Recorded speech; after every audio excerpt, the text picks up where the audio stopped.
शिक्षाकै बाटोमा हिँड्छिन्, भोलि त्यही शिक्षाको प्रयोग गरेर नयाँ युगको सुरुवात गरिदिन्छन्। शुभ दिन यस गरिमामय सभाका सभापतिज्यू, प्रमुख तथा विशिष्ट अतिथिज्यू, हातमा न्यायको तराजु लिएर बस्नुभएका निर्णायक मण्डल, समयबारे सानकार दिन हामीलाई बस्नुभएका समय सूचकज्यू, शिक्षाको उज्यालो छर्न बस्नुभएका गुरुवर्ग र यहाँ उपस्थित मेरा प्रतिस्पर्धी तथा अप्रतिस्पर्धी दाजुभाइ दिदीबहिनी र मित्रहरूमा म कक्षा 6 मा अध्ययनरत छात्रा श्रीयान्सु दाहाल न्यानहरूबाट आज यस सुन्दर शान्त र निष्पक्षपात विवाद प्रतियोगिता आयोजना गरिदिनु भएकोमा नेपाली विभागलाई धेरै धेरै धन्यवाद। अब म छोरीलाई अंश दिनुभन्दा शिक्षा दिनु ठिक भन्ने विषयको पक्षमा आफ्ना केही भनाइहरू पस्किन गइरहेकी छु। सभाध्यक्ष महोदय, वास्तवमा छोरीलाई अंश दिनुभन्दा शिक्षा दिनु नै दीर्घकालीन रूपमा बढी उपयुक्त र व्यावहारिक रूपमा ठिक हुन्छ, किनभने शिक्षा यस्तो पुँजी हो जुन कसैले पनि बस्न सक्दैन र जसले छोरीहरूलाई आफै निर्णय गर्न सक्ने क्षमता प्रदान गर्छ। अंश त महाकवि लक्ष्मीप्रसाद देवकोटाले भनेका छन्, हातको मैलो सुनको धैलो के गर्नु धनले। मैले मान्न सक्छु कि अंशले हामीलाई क्षणिक सुविधा त दिएन, क्षणिक खुसी दिएन, तर अंशले हामीलाई आत्मनिर्भरता र आत्मसम्मान कहिले पनि दिन सक्दैन।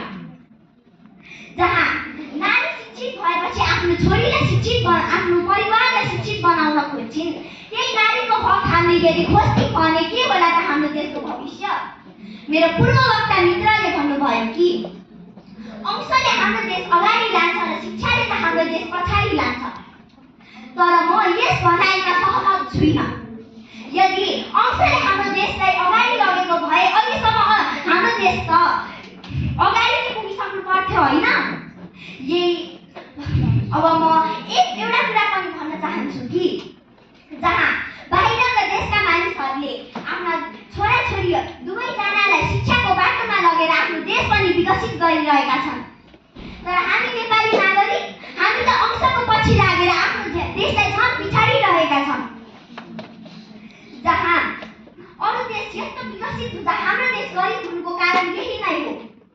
सभापति महोदय, अनि मेरा पूर्ववक्ता मित्रले यस्तो पनि भन्नुभएको थियो कि सुशीला कार्की जस्ता मानिसहरू शिक्षित त भए तर उनीहरूले भ्रष्टाचार गर्छन्। जुन मानिसलाई न्यायको अदालतबाट प्रधानमन्त्री बनाए, उनीले नै हाम्रो देशको विकास गर्न सक्छन् र उनले नै हाम्रो देशलाई न्याय दिन सक्छन् भनेर उनलाई हाम्रो देशको नेतृत्व गर्न ल्याए। कि त्यस्तै मान्छेलाई हामी भ्रष्टाचारी गर्न भन्न सक्छौँ त? म मेरो पूर्ववक्ता मित्रलाई प्रश्न गर्न चाहन्छु कि यदि अंशले सबै कुरा हो भने धनवान व्यक्तिहरूले पनि आफ्ना छोरीहरूलाई किन शिक्षा दिन्छन् त? उनीहरूसँग त जीवनभरि पुग्ने प्रशस्त धन हुन्छ, त्यही पनि उनले आफ्ना छोरीहरूलाई शिक्षा दिएर पठाउँछन्। यही नै हो उनीहरूको समझदारी।